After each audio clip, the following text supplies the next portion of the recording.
Livro de Êxodo, capítulo 10. Eu vou ler os versos 21, 22 e 23. A título de introdução, a gente conversa um pouquinho sobre esse texto.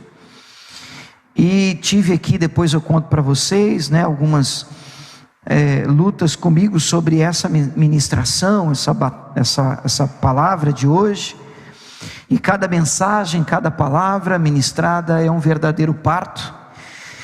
É como se você tivesse gestante de algo que Deus coloca dentro da gente. É um negócio difícil de explicar e ao mesmo tempo muito fácil de entender. Vê se pode, é um paradoxo complicado, né? Mas deixa eu ler Êxodo capítulo 10, versos 21, 22 e 23, para a gente conversar um pouquinho. Diz assim o texto da palavra de Deus: Então disse o Senhor a Moisés: estende a tua mão para o céu, e virão trevas sobre a terra do Egito, trevas que se apalpem. E Moisés estendeu a sua mão para o céu, e houve trevas espessas em toda a terra do Egito por 3 dias.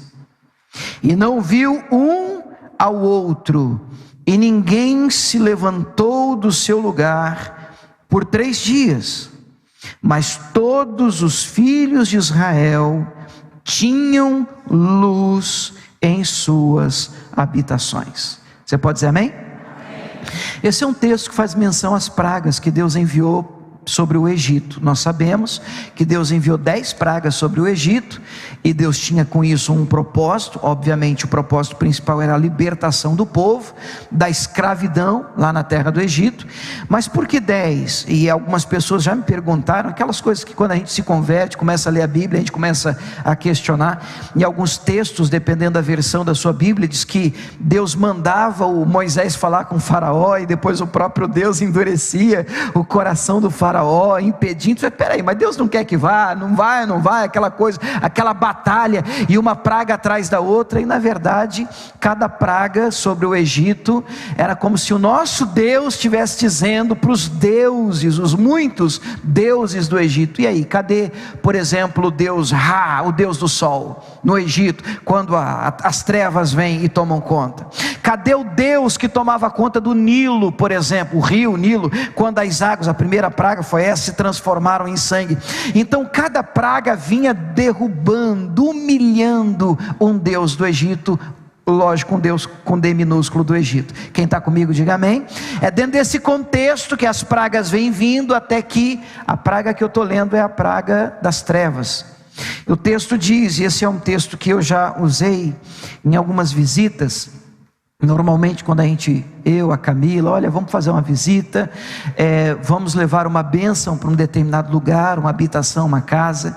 E esse é um texto que eu gosto muito, porque esse texto diz que, eu vou ler de novo a partir do 21, e Deus manda Moisés estender a mão para o céu, e as trevas viriam, e ele faz isso. Moisés estende a mão, as trevas vêm, e o texto diz que eram trevas espessas, eram grossas, que podiam se apalpar. Então você nem me pergunta como é que é isso. Eu não consigo entender, imaginar uma coisa tão escura, mas tão densa, a ponto de você poder tocar naquelas trevas.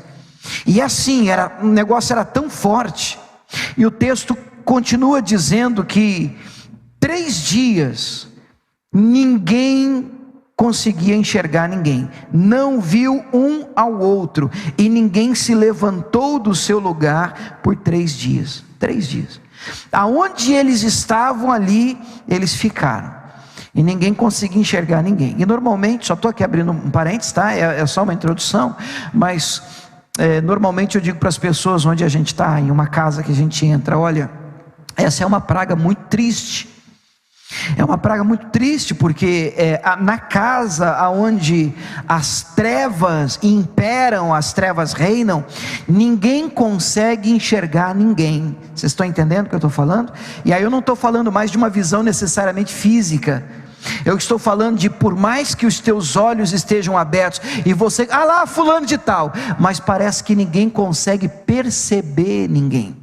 ninguém tem olhos para ninguém. Isso é uma praga. O Salmo 91 nos garantia, nos garante, praga nenhuma chegará à tua tenda. E esse é um texto que confirma isso, porque mesmo em todo o Egito, a praga das trevas alcançando e ninguém conseguindo ver ninguém conseguia se levantar do seu lugar, o texto vai terminar no verso 23 dizendo, vamos ler comigo a última frase: mas todos os filhos de Israel tinham luz em suas habitações. Você pode dizer glória a Deus por isso? Na casa de cada crente, vamos colocar nos nossos dias, na casa de cada crente havia luz, a luz de Deus ali reinava, glória a Deus por isso. E onde é que os crentes, onde é que o povo de Israel vivia no Egito? Vocês sabem que eles foram parar no Egito graças a José. E José é o primeiro que vai para o Egito vendido como escravo, e depois ele tem aquela graça de revelar o sonho do faraó e se torna governador e traz a sua família para morar no Egito, num lugar chamado, atenção, terra de Gósen. Terra de Gósen. E por que eu sei disso, pastor? Porque eu decorei lá a Bíblia? Não, na verdade, terra de Gósen para mim ficou decorado porque a Camila, essa peça que vocês conhecem, que é a minha esposa, ela sempre teve um hábito, eu ia falar estranho, eu vou falar diferente. E qual é o hábito? O hábito é de uma vida de muitas mudanças de casa, de habitação. Ela sempre batizava o lugar. Eu não estou dizendo que você tem que fazer isso, não estou fazendo disso doutrina, eu estou falando de uma coisa dela com Deus. Ela sempre batizava o lugar que a gente ia, a nossa nova casa. E a última que a gente esteve, ela ficou batizada como terra de Gósen. E por que eu comentando com ela e ela comigo, por que ela batizou nossa casa como terra de Gósen? Exatamente porque nesse lugar, no Egito, o povo de Deus morava. E mesmo em meio a tantas pragas, na terra de Gósen, o povo de Deus permanecia protegido, guardado, escondido. Amém? É tão bom você estar debaixo da proteção, da graça de Deus. É você ser guardado por um Deus amoroso. Eu não estou dizendo com isso que você não vai ter luta, porque as nossas maiores batalhas nós enfrentamos na terra de Gósen. Mas o nosso Deus, o Deus do livramento, tem sido fiel conosco e nos trouxe até aqui. Você pode dizer amém, igreja? Terra de Gósen. E por que eu comecei hoje a mensagem lendo esse texto? Porque hoje eu quero falar com vocês de um outro assunto que está em Gênesis no capítulo 22, mas eu gostaria de convidar você a uma atitude de fé diferente. Eu queria que você batizasse o seu ambiente. Por favor, repito, atenção, os teólogos de plantão, eu não estou criando teologia com isso, não estou falando de doutrina bíblica, eu estou falando de um ato de fé. Então, enquanto eu estiver ministrando, se o Senhor ministrar o seu coração, você pula dentro. Amém? Fala amém, só para tranquilizar meu coração. Amém, pronto. Gênesis 22, que ato é esse? Vamos ler o texto. Gênesis 22, a partir do verso 6. A partir do verso 6. Diz assim: e tomou Abraão a lenha do holocausto, e pô-la sobre Isaque seu filho. E ele tomou o fogo e o cutelo na sua mão, e ambos foram juntos. Então falou Isaque a Abraão, o seu pai, e disse: meu pai. E ele disse: eis-me aqui, meu filho. Ele disse: eis aqui o fogo e a lenha, mas onde está o cordeiro para o holocausto? Então, vocês devem lembrar dessa história, o momento em que Deus pede que Abraão ofereça em sacrifício a ele Isaque, aquele filho amado, aquele filho por quem tanto ele orou, uma vida inteira, e agora com 100 anos de idade ele tem esse menino. E agora Deus está dizendo: oferece Isaque para mim.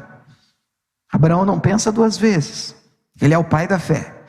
Ele crê na voz que ele ouviu, ele acredita que é Deus que está tratando com ele, e ele então prepara o ambiente, e está levando o seu filho para o sacrifício. Ele vira para os moços, os servos que estavam a princípio com eles, e diz: olha, vocês podem ficar aqui no pé do monte, eu vou subir o morro com meu filho, havendo adorado, nós tornaremos. É interessante perceber que ele diz no plural, só tem ele e o filho. Ele sabe que está subindo para matar o filho, para sacrificar o filho, mas ele diz: nós adoraremos e nós retornaremos. Não é à toa que ele é o pai da fé. Ele é o pai da fé. Hebreus 11 vai dizer que ele cria, ele acreditava que Deus era poderoso, se necessário fosse, para ressuscitar o seu filho. E é nessa fé que ele caminha com o filho, e de repente o filho vira para ele e diz: pai, eu estou vendo, já vi o Senhor fazer alguns sacrifícios, oferecer alguns holocaustos, e eu estou percebendo que está faltando alguma coisa aqui, pai. Eu estou percebendo que o Senhor já trouxe o fogo, o Senhor trouxe o cutelo, o Senhor trouxe a lenha, o Senhor trouxe todo um aparato, mas está faltando o cordeiro, que normalmente o Senhor sacrifica um cordeiro. Ô pai, cadê o cordeiro, pai? E eu fico pensando, eu no lugar do Abraão já estou engolindo, já estou chorando, irmão. Meu filho, finalzinho do verso 8, disse Abraão, vamos comigo? Disse Abraão: Deus proverá para si o cordeiro para o holocausto, meu filho. E assim caminharam ambos juntos. É claro que essa história toda, ela tipifica, ela representa, ela aponta para aquele que viria a ser o Cordeiro de Deus, sacrificado por cada um de nós. Como é o nome do Cordeiro de Deus? Jesus Cristo. João Batista diz: eis o Cordeiro de Deus, que tira o pecado do mundo. Glória a Deus por isso. Jesus de Nazaré, o Cordeiro de Deus. Mas Isaque, na altura aqui, era percebido: rapaz, tem alguma coisa errada nesse negócio aqui, vai sobrar para mim. E aí ele sobe um morro: filho, Deus proverá. E aí então você deve lembrar que ele amarra o filho, ele deita o Isaque sobre a lenha. Agora eu tenho certeza que o Isaque já sabe que ele é o cordeiro. Eu não consigo imaginar essa cena, esse tape no céu, não consigo imaginar o coração desse garoto e do pai, a ponto dele, em obediência ao Senhor, levantar o cutelo, a machadinha, a foice, e dizer assim: é agora. E Deus envia um anjo e diz: para tudo, você passou, eu sei que você me ama. Não precisa disso. Ele olha de lado e Deus literalmente provê o cordeiro amarrado, tudo pronto. Ele substitui. Você entende como isso é profético? Ele substitui Isaque pelo cordeiro que morre no lugar de quem deveria morrer. E ele batiza aquele lugar, no versículo de número 14, e aqui nasce a mensagem de hoje. Vamos ler comigo o 14? E chamou Abraão o nome daquele lugar, como? O Senhor proverá. Donde se diz até ao dia de hoje: no monte do Senhor se proverá. Ele batiza aquele lugar. E eu percebi que esse negócio da Camila não era uma coisa doida, não era uma coisa antibíblica. Eu percebi que existem textos, sim, que nos orientam, não necessariamente, talvez não com essa terminologia, batizar um lugar, mas abençoar lugares e orar pelos lugares. Normalmente nós somos ensinados a orar por pessoas na igreja, e nós intercedemos por vidas, e essa é a regra. Mas quando você olha para 2 Crônicas 7,14, é o texto do intercessor, vocês vão saber de cabeça, quer ver? Se o meu povo, que se chama pelo meu nome, se humilhar e orar e buscar a minha face e se converter dos seus maus caminhos, eu ouvirei dos céus, perdoarei os seus pecados e sararei a sua terra. Nós estamos falando de um local. Claro, nós estamos falando de uma habitação, nós estamos falando de um povo, nós estamos falando de uma nação. Mas é interessante quando você vai para Marcos 5, é só uma introdução ainda.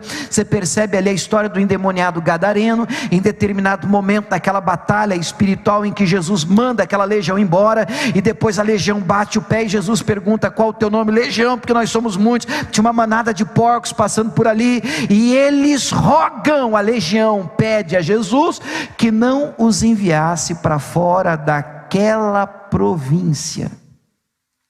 E eu já vi muitos demônios não rogando, clamando, gritando: não me manda para fora da vida desta pessoa. Isso é o que eu mais ouvi.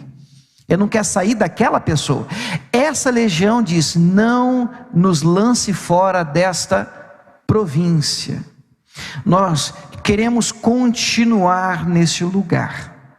Vocês estão me acompanhando? O que acontece é que Jesus liberta o homem, é verdade, mas as pessoas daquele lugar mandam Jesus embora dali, da província de Gadar. Por isso os gadarenos, o endemoniado gadareno ou gerazeno. Jesus é tocado daquele lugar, muito por causa do prejuízo que se teve com os porcos. 2.000 porcos acabaram se afogando, morrendo, despenhadeira abaixo no mar. Bom, dito isso, o que eu quero convidar você a fazer aqui nessa manhã é vir comigo sobre esse tema. O tema da mensagem de hoje é o Deus da provisão. O Deus da provisão. Eu quero tratar com vocês sobre um Deus que é poderoso para abençoar todas as áreas da nossa vida. Você pode dizer amém? Inclusive a financeira. É lógico que quando eu falo de provisão, e a Bíblia fala de provisão, eu não quero que você fique atado apenas à questão financeira, mas eu não posso negar que o nosso Deus é um Deus provedor. O nosso Senhor é o Senhor que provê. Nas suas faltas Ele provê. Está faltando paz, Ele é Deus que provê. Está faltando alegria, Ele é Deus que provê. Está faltando felicidade, Ele é Deus que provê. Ele é Senhor provedor na vida de cada crente, na vida dos seus filhos. Quem crê nisso, irmãos? Diga glória a Deus. E assim como Abrão, assim como esse homem, levando seu filho, batiza aquele lugar, aquele monte, e diz: a partir de hoje, por conta do que eu vivi nesse lugar, esse lugar será conhecido como o monte do Deus proverá.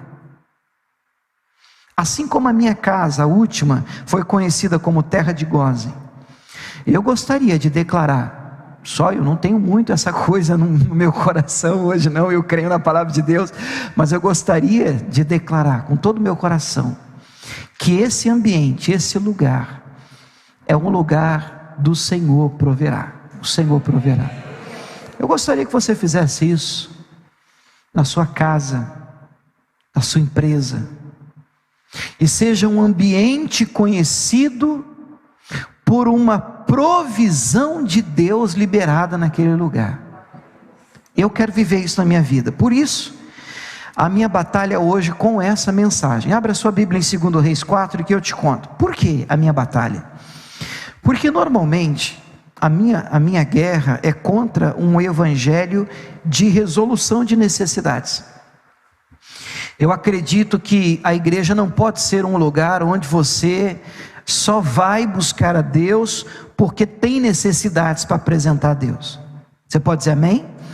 Então nós não podemos fazer da igreja uma espécie de pronto-socorro. Meu Deus do céu, arrebentou tudo, estou todo arrebentado, estou precisando de ir na igreja. Como um irmão que eu encontrei uma vez em outra cidade, no supermercado, e ele disse: pastor, a coisa está tão boa. E eu falei para ele: meu irmão, tanto tempo que eu não te vejo, acho que eu contei isso aqui, porque primeiro ele falou assim: nossa pastor, você faz compra? Eu faço compra.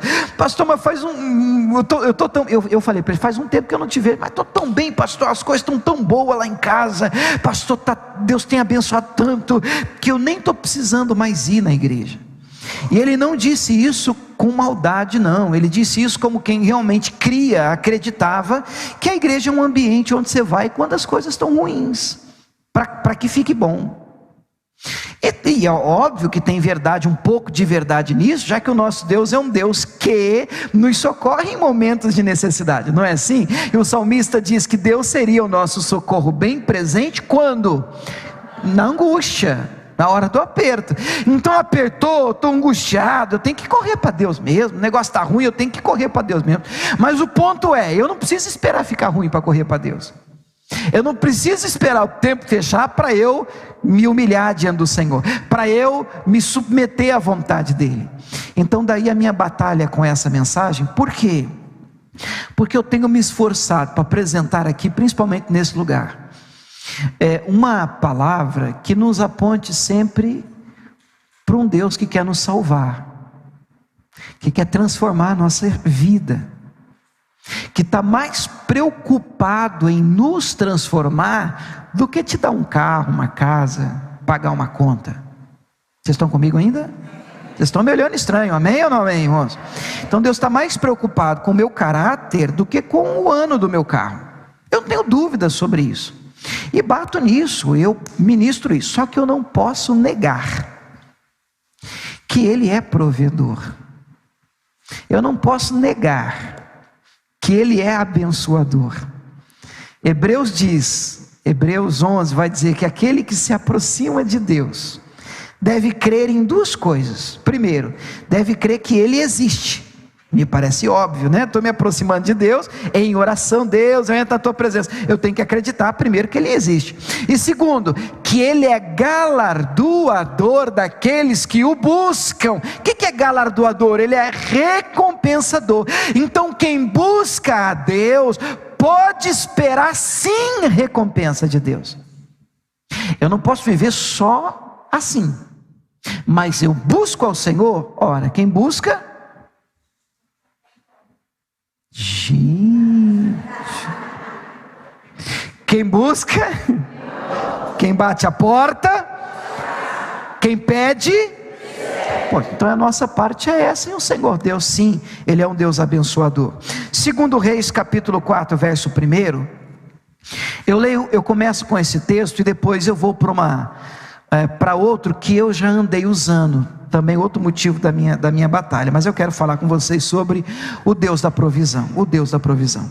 Segundo Reis capítulo 4, a partir do verso 1, diz assim: e uma mulher das mulheres dos filhos dos profetas clamou a Eliseu dizendo: meu marido, teu servo, morreu, e tu sabes que o teu servo temia ao Senhor, e veio o credor a levar-me os meus 2 filhos para serem servos. Olha o problema, olha o tamanho do abacaxi. A mulher perde o marido, e pelo que eu percebo, com a morte do marido, a gravidade financeira alcança a casa dela. Ela fica com uma posição difícil, tão difícil e com dívidas, que ela vai buscar o profeta e diz: profeta, meu marido morreu, o senhor sabe que ele temia Deus, o senhor sabe que ele inclusive, o senhor conhecia ele, pelo jeito aqui, era servo, servia Deus aí no ministério do Senhor, e agora eu estou com um problema lá em casa. Veio o credor, o cobrador, bater lá na porta da minha casa, e por conta de uma grande dívida, porque não devia ser pequena, ele quer levar os meus 2 filhos como parte do pagamento. Já imaginou? Baterem na porta de sua casa, está devendo, agora eu quero levar o menino, a menina, o seu filho, a sua filha, para para pagar a conta, ou que o marido deixou, a esposa deixou, ou que você deixou, quer dizer, um problema financeiro, o problema é grave, ela não tem condição de resolver, e ela vai até o profeta dizendo: Senhor, e agora? E o profeta mesmo vira para ela, no versículo seguinte, Eliseu, e diz: o que eu hei de te fazer? Porque de vez em quando, cada problemão cai no colo da gente também, alguém fala assim: tá, mas o que eu posso fazer? O que é que eu posso fazer? Como é que eu posso te ajudar? E aí ele faz uma pergunta que eu queria que você gravasse no seu coração: declara-me o que é que você tem na sua casa. O que você tem? Quando a gente está em crise, irmãos, normalmente a gente tem uma tendência muito forte de não conseguir perceber, enxergar, consequentemente valorizar o que temos. E essa é uma tendência de todo ser humano. O que você tem? Resposta da mulher, e normalmente é a nossa: tua serva aqui não tem nada em casa, vírgula, senão uma botija de azeite. Então tem, não tem? Inclusive ela tem tudo que ela precisa para o milagre acontecer. E o milagre normalmente começa com o que a gente tem. Mas nós temos uma grave tendência a diminuir, desvalorizar o que a gente tem. Já viu aquele ditado aí fora? Parece que a grama do vizinho é mais verde. Parece que o carro do outro é melhor. Parece que a casa do outro é melhor. Parece que, meu Deus, a gente olha para os outros: puxa, é a mesma marca, mas parece que o seu está mais interessante que o meu.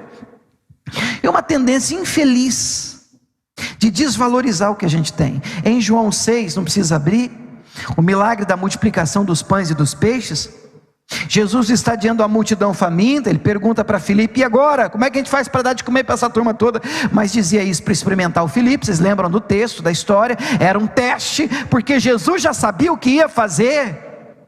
Mas aí alguém dizia: o que vocês têm? Aí alguém aparece e diz assim: olha, tem um menino aqui que tem 5 pães e 2 peixinhos. E ele completa a frase assim, ó: mas o que é isso para tanta gente? Você percebe o padrão? 5 pães, 2 peixinhos. Ele olha: 5 pães, 2 peixinhos, e a gente é mestre em fazer isso. Aí ele olha a necessidade: 5.000 homens, 5 pães, 2 peixinhos. Eu conheço uma turma que sozinho, 5 pães, 2 peixinhos, não dá. 5 pães, 2 peixinhos, 5.000 homens. Que é isso para tanta coisa? Diminuindo, desvalorizando o que tem. Em contrapartida, eu olho para a Bíblia e vejo gente também agindo nessa contramão, e é aí que eu quero incentivar você. Eu vejo Davi olhando para um gigante e dizendo: pode deixar que eu vou contra ele. E quando ele se apresenta diante de Saul, Saul diz assim: não, mas espera aí que eu vou te dar o que eu tenho, eu vou te preparar melhor, põe minha armadura, que você vai com melhor, você vai melhor. E ele tenta andar com aquele negócio, você lembra dessa história? Ele não consegue caminhar com aquilo, então ele tira aquilo de sobre si, e ele vai com o que ele tem, uma funda, cajado, e Deus dá a ele vitória. Eu quero dizer para você que Deus pode sim te dar vitória com o que você tem. Você lembra de Sansão? A Bíblia vai dizer que esse homem, herói também da fé, a Bíblia diz que amarrados, os filisteus vieram contra ele, e o Espírito do Senhor toma conta dele, ele arrebenta tudo aquilo ali, e ele encontra um pedaço de osso, uma queixada de um jumento, um pedaço do osso de um animal morto, e com esse pedaço de osso, é o que tem, ele fere 1.000 homens. Sabe, irmãos, quando o Espírito de Deus desce, o que tem serve. Vamos de novo? Quando o Espírito de Deus desce, o que tem O que temos serve. Diga glória a Deus por isso. Eu quero viver hoje, na minha vida e nessa igreja, milagres de provisão. Mateus capítulo 17, essa é uma mensagem que eu acho que foi em cravinhos, e eu andei falando aqui também alguma coisa sobre o Deus que provê no sentido de milagre na vida financeira. Alguns de vocês vão lembrar desse texto, Mateus capítulo 17, verso 24. Mateus 17, 24. E daqui vamos ver se a gente tira pelo menos algumas lições. E nós vamos hoje orar, batizar esse ambiente, a sua casa, a sua vida, o seu negócio, a sua igreja. Esse lugar será chamado lugar do Deus proverá. Deus proverá. Mateus 17, 24 diz assim: E chegando eles a Cafarnaum, aproximaram-se de Pedro os que cobravam as didraqumas, e disseram: O vosso mestre não paga as didraqumas? E disse ele: Sim. E entrando em casa, Jesus se lhe antecipou, dizendo: Que te parece, Simão? Simão aqui é o Pedro, né? De quem cobram os reis da terra os tributos ou os impostos? Dos seus filhos ou dos alheios? Disse-lhe Pedro: Dos alheios. Disse-lhe Jesus: Logo estão livres os filhos. Mas, para que os não escandalizemos, vai ao mar, lança o anzol, tira o primeiro peixe que subir, e abrindo-lhe a boca, encontrarás um estater, uma moeda que valia 2 didraqumas, 4 dracmas. Toma, você vai encontrar um estáter, toma-o, dá-o por mim e por ti. Vamos primeiro ter uma ideia da história, para a gente poder entender que lições nós podemos tirar daqui. A historinha é essa: Pedro, ele é cobrado, uma abordagem dos religiosos, em referente ao imposto do templo, e é aquela abordagem que ninguém gosta, a não ser que você seja estranho, mas ninguém gosta de ser cobrado. Não sei se você já foi cobrado, principalmente em público, é humilhante, principalmente para quem gosta de andar direito, para quem gosta de andar corretamente. A gente vem saindo ainda de uma pandemia, meu Deus, e muita gente, mesmo sendo honesta, correta, acabou perdendo o controle das coisas, e é horrível você dever.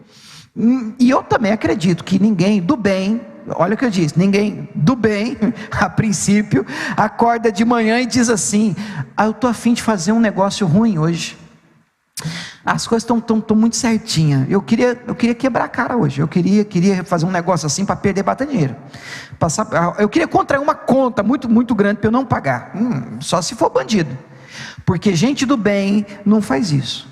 E às vezes as coisas nem sempre saem do jeito que nós gostaríamos que saísse, sai do controle. Então a turma chega, os religiosos, e cobram Pedro na pessoa de Jesus. Jesus não está presente, mas eles vão até Pedro e dizem assim: E aí? O mestre de vocês não paga o imposto não, as contas? Olha que vergonha, não paga não. Pedro, um obreiro que todo pastor gostaria de ter, um diácono maravilhoso. Pedro nem fala com Jesus, diz assim: paga.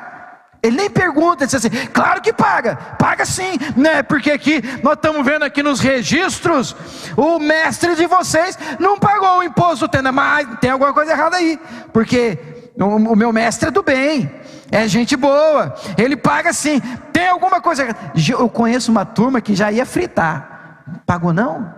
Caloteiro. É meu mestre, mas vou te falar a verdade, é ruim de pagamento, viu? O negócio ali, vou te falar, pegou o cheque dele, misericórdia, já enrolou, já vai tomar calote, porque não, a gente precisa de se cercar de pessoas que nos protejam por amor, amém, irmãos? Nos protejam. E diz o texto que uma vez cobrado, ele disse: paga. E aí é que ele vai falar com Jesus, e quando ele chega onde Jesus está, ele entra, ele não fala nada, Jesus se antecipa, você percebeu? Jesus sabendo, todas as coisas, Jesus vira para ele e diz assim: ô Pedro, o que você acha? A gente deveria, como filho, pagar o imposto ou não? Jesus questiona a legitimidade da cobrança. A gente deveria pagar esse imposto? Filho deveria pagar esse imposto? E aí o próprio Pedro responde: não, eu creio que não. Aí Jesus diz: olha, mas vamos fazer o seguinte, para não escandalizar ninguém. Você vê que ele podia brigar para não pagar, porque ele está questionando a legitimidade, mas assim, olha, para não escandalizar ninguém, para a gente não arrumar confusão, para não ficar falando por aí, vamos fazer o seguinte, você vai fazer o seguinte, Pedro, você vai no mar, e você vai jogar o anzol, e vai ser um tiro só, o primeiro peixe que você fisgar, tirar da água, você vai abrir a boca dele, e você vai encontrar um estáter, uma moeda de valor, que vai ser a conta, vale 2 dracmas, tira a moeda da boca do peixe, paga o seu, paga o meu, e resolve o problema. E foi dito e feito. Pá, abre a boca, moeda dentro. Você pode dizer glória a Deus por isso? O que a gente pode aprender com esse texto? 3 coisas. Número 1, eu gostaria que você gravasse isso no seu coração, porque para mim é importante, e nessa crise de mensagem, eu disse: meu Deus, eu acredito que alguém deva estar precisando mesmo de um milagre na vida financeira aqui. Eu acredito que tenha gente aqui que precisa experimentar esse lado, essa faceta do Senhor, de um Deus provedor, de um Deus provedor. Mas para você experimentar isso, você precisa obedecer alguns princípios, pelo menos nesse texto, 3. Primeiro, você precisa orar. Eu coloquei assim: fale com Jesus, porque imediatamente na hora em que Pedro ele é cobrado, e acerca da conta do imposto, ele não pensa 2 vezes, ele diz assim: peraí, que nós vamos já fazer uma vaquinha aqui com os... Não, ele diz assim: peraí, temos uma conta, e não temos como pagar. Falo com quem? Já sei, o agiota. Não. Falo com quem? Já sei, o gerente. Não. Você já falou com Jesus? Você já conversou com Cristo sobre a sua cobrança? Você já fechou a porta do quarto, dobrou o joelho e disse assim: Senhor, o Senhor sabe que eu te amo e que eu quero andar correto, mas não vai dar, eu estou fazendo a conta aqui, estou somando não vai dar, não tenho condição de pagar isso aqui. Senhor, o que eu faço? Eu não estou espiritualizando tudo, porque os outros passos vêm mostrar esse equilíbrio, mas eu não entendo uma pessoa que está diante de um desafio que não tem como resolver e não conversa com Jesus sobre isso. Vocês estão comigo, gente? Fala com todo mundo, conta para todo mundo, pede para todo mundo, mas não conversa com Jesus sobre isso. Você precisa falar com Deus. Você tem que falar com Jesus. Por quê? Porque Ele pode te ajudar. Ele é provedor. Me lembro no momento que a gente, aqui mesmo, não tem muito tempo, nós temos grandes desafios aqui. Não parece, mas nós vivemos milagre atrás de milagre nesse lugar, querido. E eu lembro de uma vez que eu acordei com o coração na mão, e levantei mais cedo, fui para a sala de casa, dobrei o joelho, e faltando assim valor enorme para a gente acertar a conta da igreja, o aluguel desse lugar. Eu falei assim: Jesus, eu preciso, e a gente assim, né, só Deus para ter paciência com a gente, né?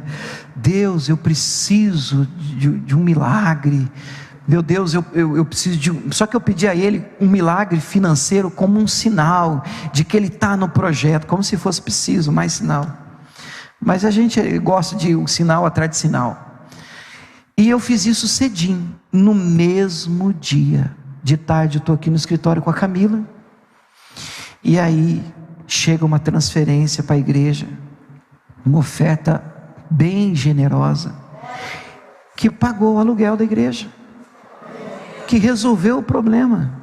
Eu lembro que a Camila sentada à minha frente assim, ela percebeu o semblante mudou, falou assim: meu Deus, deve ter acontecido algum abacaxi. E ela falou assim: o que foi? Eu falei assim: olha o que aconteceu aqui. E sim, irmãos, eu estou falando para vocês, no mesmo dia, coisa de, na hora eu chorar. Falei assim, não é só o valor, é você ver o cuidado, a resposta, é você ver Deus. Deus quer participar dos seus projetos. Deus se preocupa com tudo que é importante para você. Mas você tem que falar com Ele. Vocês entendem o que eu estou falando, igreja? Você tem que conversar com Ele sobre as suas batalhas, sobre as suas dificuldades, sobre as cobranças. Não adianta você perder o sono, ficar rolando para lá e para cá. Não sei o que eu vou fazer. Aí não dorme, não deixa a mulher dormir, perturba os outros, perturba o empregado. Ninguém consegue ficar em paz perto de você porque você está perturbado. Mas você não falou com Jesus sobre isso. E eu estou sendo boca de Deus para você nessa manhã. Você pode falar com Jesus sobre tudo que te perturba. Tudo. E se isso incomoda, você tem despesa, você não sabe o que você vai fazer, rasga o teu coração para Ele. Ele é o Senhor provedor. O Salmo 127, no versículo 1, eu gosto muito desse texto, porque esse é um texto que fala de equilíbrio, e toda vez que eu falo de vida financeira, ou aponto aqui alguma coisa nesse sentido, eu penso que vale a pena dar uma lembrada desse Salmo. Salmo 127, verso 1, eu vou colocar só no telão. A palavra de Deus diz assim, vamos ler comigo em voz alta? Se o Senhor não edificar a casa, em vão trabalham os que a edificam. Se o Senhor não guardar a cidade, em vão vigia a sentinela. São duas coisas diferentes falando a mesma coisa, né? Você está corroborando aqui o mesmo sentido, mas a ideia do texto é: se Deus não abençoar o que você está fazendo, não adianta você pôr força no que você está fazendo. Só vai funcionar o que você está fazendo se o Senhor abençoar o que você está fazendo. Quem está comigo, diga amém. Problema do texto, e aqui eu já disse isso, eu sempre repito, eu martelo isso aqui, porque a gente precisa ser equilibrado. O problema é o desequilíbrio. Eu mesmo já ouvi gente lendo o texto, ministrando o texto e dizendo, ó o desequilibrado, desse lado ele pensa que tudo é Deus, então ele quer mudar para a igreja, ele quer trazer um colchão para cá, e ele acha que ele ficar orando 24 horas dentro da igreja, um carro forte vai parar na porta da casa dele, porque ele tem uma vida de oração muito intensa. E aí os irmãos, os anjos vão dizer, descarrega na sala, ele vai pagar todas as contas. Eu não tenho, desculpa, esse nível de fé, e creio em Deus. E do outro lado, há outro extremista, disse assim, ele vem na igreja, ele escuta uma mensagem dela, e ele reage assim, talvez você esteja aqui, ele reage assim, desse jeito, tá bom, eu que não levanto cedo para ver não, eu que não corro atrás para você ver não, eu é que não faço por onde para você ver não. E os dois extremos estão errados. Porque o que o texto diz? O texto diz que se o Senhor não abençoar o seu trabalho, em vão será o seu trabalho. Então as duas coisas precisam andar de mãos dadas. Eu preciso trabalhar? Claro que eu preciso trabalhar. Agora, qual que é o problema? O ruim é você trabalhar e não sair do lugar, é ruim. Então, para não acontecer de você trabalhar em vão, convida o Senhor para o seu trabalho, peça a Ele para abençoar o que você está fazendo, porque você vai ter que continuar fazendo, mas você vai ver a coisa fluir. Quem está comigo, diga amém. Está apertado, não sabe o que fazer, fale com Jesus. E aí vem um segundo ponto, e nesse segundo ponto, o texto, essa história de Mateus 17, nos ensina que nós precisamos participar do projeto, e é exatamente isso que eu estou falando para vocês. Lá na altura do versículo 27, vamos voltar em Mateus 17, 27, Jesus diz assim, Mas para que não escandalizemos, vai ao mar, lança o anzol e tira o primeiro peixe que subir, vai pescar. Vocês lembram qual era a profissão do Pedro? Pescador. Era o que ele sabia fazer, era o ofício dele. Jesus é poderoso, Deus é poderoso, e Jesus podia, diante da necessidade, Jesus podia fazer assim, vou fazer aqui, ó, rapidinho. Jesus podia virar para o Pedro e fazer assim: Pedro, fecha os olhos.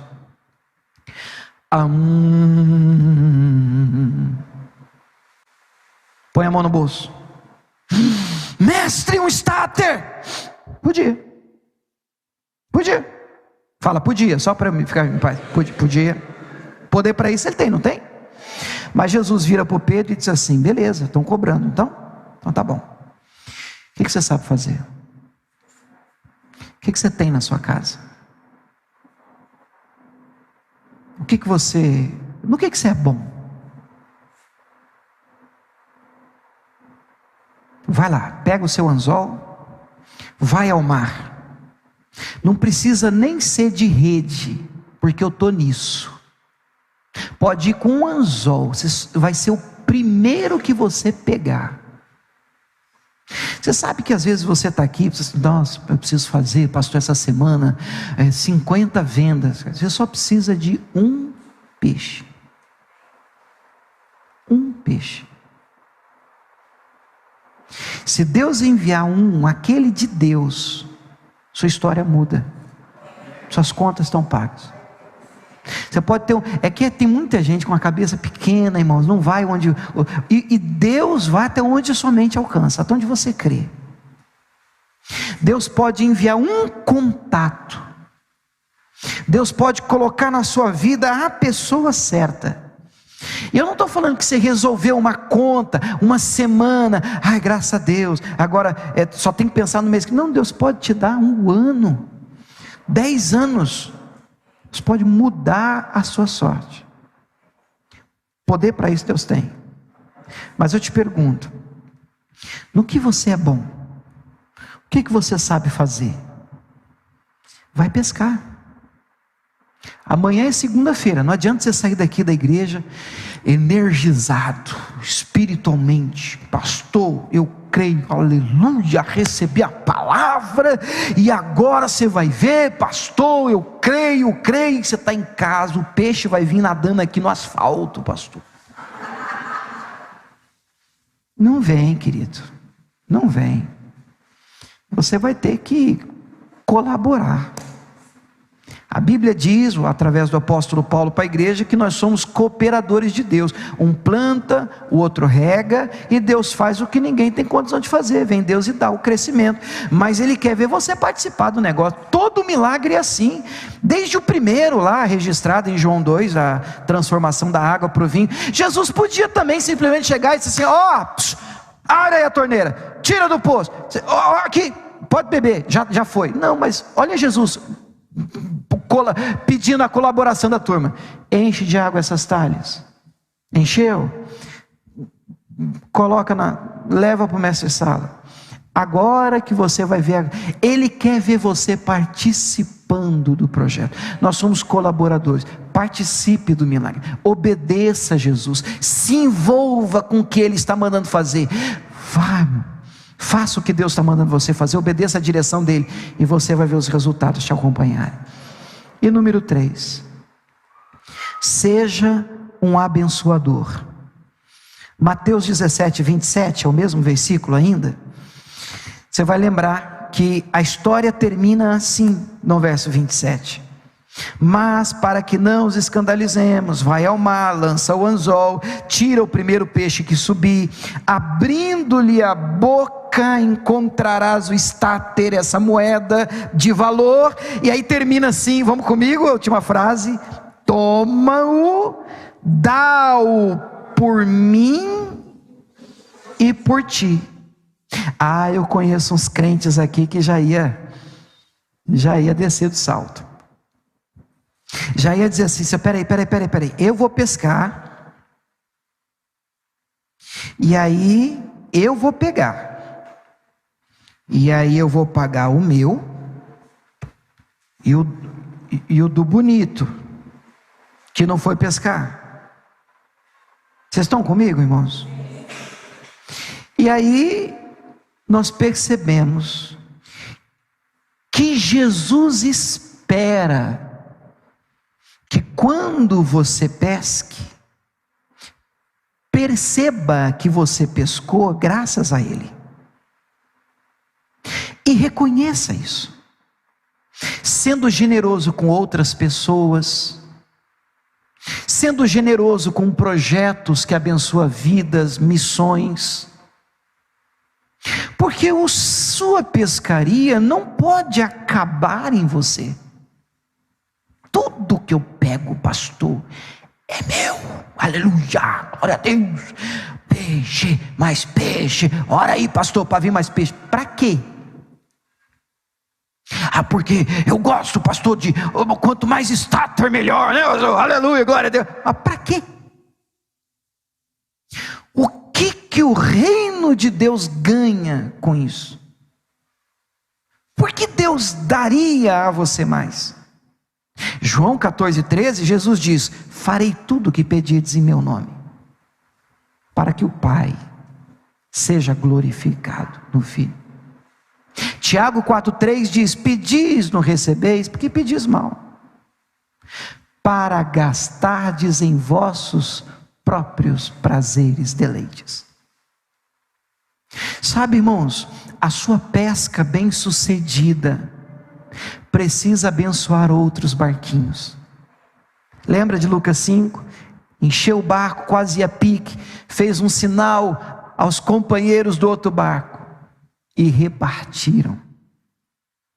Seja um abençoador, ajude vidas, se envolva com projetos sociais. E eu não estou falando só de oferta em igreja, eu estou dizendo que os seus recursos precisam tocar outras vidas, outras pessoas, para a glória de Deus. Você recebe isso? Você pode aplaudir o Senhor Jesus?